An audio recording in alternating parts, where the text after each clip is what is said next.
Live in जो है ना, हाँ पुरानी भाषा में लिव इन को क्या कहते थे? मेरे को तो नहीं पता, कुछ कहते हुए होंगे शायद। वैश्यालय। ये लिव इन नहीं है, ये लड़का लड़की अपना छिपाने के लिए ना लिव इन कह रहे हैं। ये शुद्ध में लिखे हम वैश्यालय में रहते हैं। लिव इन मतलब एक वैश्यालय है जहाँ एक लड़की के संग आप रहते हैं, वो पसंद नहीं है तो आप दूसरे के संग रहने लग गए, वो पसंद नहीं है आप तीसरे के संग रहने लगे। ऐसी लड़की आज इस लड़के के संग कल। अब ये बताइए, अपना देह 17 जगह कौन परोसता था पहले? सती सावित्री परोसती थी कि वैश्याएं परोसती थी? सवाल आपसे। हाँ वैश्याएं परोसती थी। फिर तो लिव इन क्यों कहते हैं? वैश्यालय कहो ना। तब वैश्यालय में रहना सही है कि गलत, आप ही बता दो। मेरे हिसाब से तो गलत है। हाँ, हो गया ना क्लियर। मतलब प्यार करना गलत है। प्रेम क्या आपके हिसाब से? प्रेम प्यार एक ही है। क्या प्रेम है? मतलब प्रेम की डेफिनेशन क्या है आपके हिसाब से? तत्सुखी सुखित्वम, ये है। थोड़ा एलोबरेट करो ना मेरे को हिंदी में। प्रेम किसे कहते हैं? जहां कोई कामना ना हो, निष्काम। और संसार में कोई प्रेम किसी से कर ही नहीं सकता। प्रेम हो सकता है तो केवल ईश्वर से, केवल भगवान से। कोई आपसे कहे कि हम आपसे बहुत प्यार करते हैं, इससे बड़ा झूठ नहीं हो सकता। कोई आपसे कहे कि हम बहुत प्यार करते हैं आपको, आई लव यू, इससे बड़ा धोखा नहीं हो सकता। माँ बेटे का प्रेम, माँ माँ बाप का बेटे का प्रेम प्रेम 99% पवित्र है, 99%। पर 1% माँ को भी तो स्वार्थ है ना कि मेरा बेटा बड़ा होकर मेरी सेवा करेगा, गिलास भर पानी देगा। माँ के प्रेम में कोई स्वार्थ नहीं है, ये बिल्कुल सत्य है। माँ का प्रेम निश्चल है, लेकिन फिर भी 1% तो माँ को भी स्वार्थ है कि मेरा बेटा बुढ़ापे में मेरी सेवा करेगा। ये हर बाप को और हर माँ को तो स्वार्थ तो है ही है ना। स्वार्थ लाग करें सब प्रीति, सुर नर मुनिजन की यह रीति। स्वार्थ कहाँ नहीं है। और आजकल तो ये लड़का लड़कियों में जो है ये प्रेम, ये तो छलावा है, समझते नहीं लड़के। क्या मैसेज है उनके लिए, लड़कों के लिए? प्यार करना है अपनी माँ से करो, अपने पिता से करो, और खूब नाम कमाओ, पैसे कमाओ, और समाज में अपने आप को प्रतिष्ठित करो। पत्नी से प्रेम नहीं करें?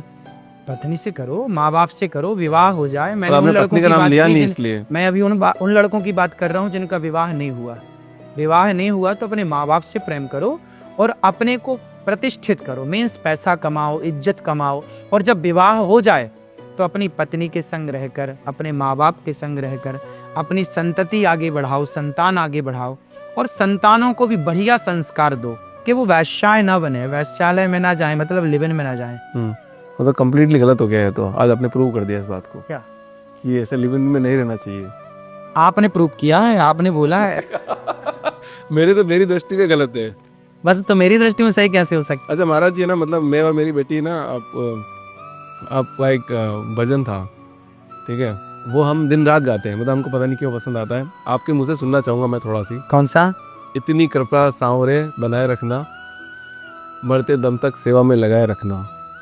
इतनी कृपा सांवरे बनाए रखना, इतनी कृपा सांवरे बनाए रखना, मरते दम तक सेवा में लगाए रखना, इतनी कृपा सांवरे बनाए रखना। मतलब सांवरे सेठ, आप शायद चित्तौड़ के सांवरे सेठ जी गए? हाँ, गए हैं सांवरिया से। अच्छा, वहाँ पे एक थोड़ा सा मिथ है भगवान को लेके। वहाँ ऐसा बोला जाता है कि चोरों के भगवान है, कि 50% पैसा देंगे हमारी चोरी सफल होगी, 50% पैसा आपका, 50% हमारा। नहीं, उनका नाम सांवरिया सेठ इसलिए नहीं पड़ा। उनका नाम सांवरिया सेठ इसलिए पड़ा है क्योंकि नरसी मेहता जी थे, उनकी बेटी थी, नानी बाई उनका नाम था।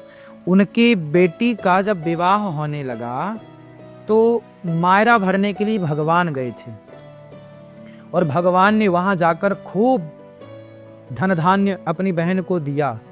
तब से भगवान का नाम पड़ा सेठ।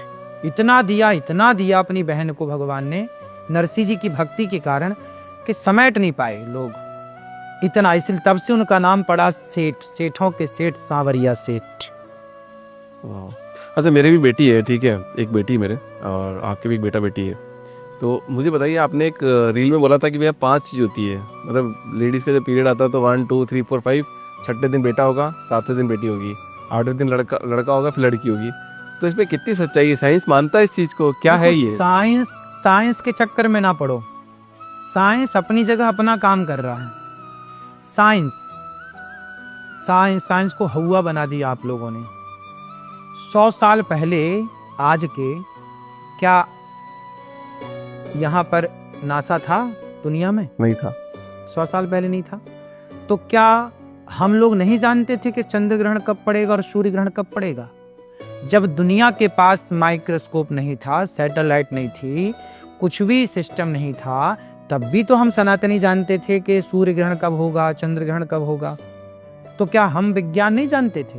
विज्ञान नहीं जानते होते तो हम ही तो जानते थे।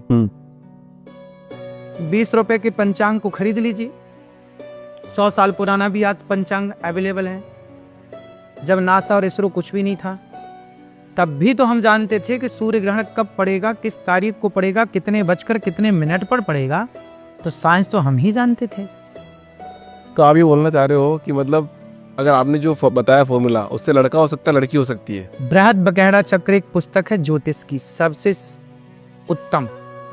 उस पे ये लिखा है, आप खरीद लीजिए, 15-10 रुपए की मिल जाएगी, पढ़ लीजिएगा। जरा सी इतनी पतली है। 10 रुपए की किताब से ही पता लग जाएगा लड़का एक लड़का होना। क्यों? गीता तो 5 रुपए की मिलती है बाजार में। गीता तो 5 रुपए की मिल जाती है। तो दुनिया का सबसे श्रेष्ठ ज्ञान 5 रुपए की पुस्तक में। बाबा आप पैसे से तुलना कर रहे हैं कि 5 रुपए की पुस्तक में क्या ज्ञान होगा। अरे 5 रुपए की गीता में बहुत सारा ज्ञान है।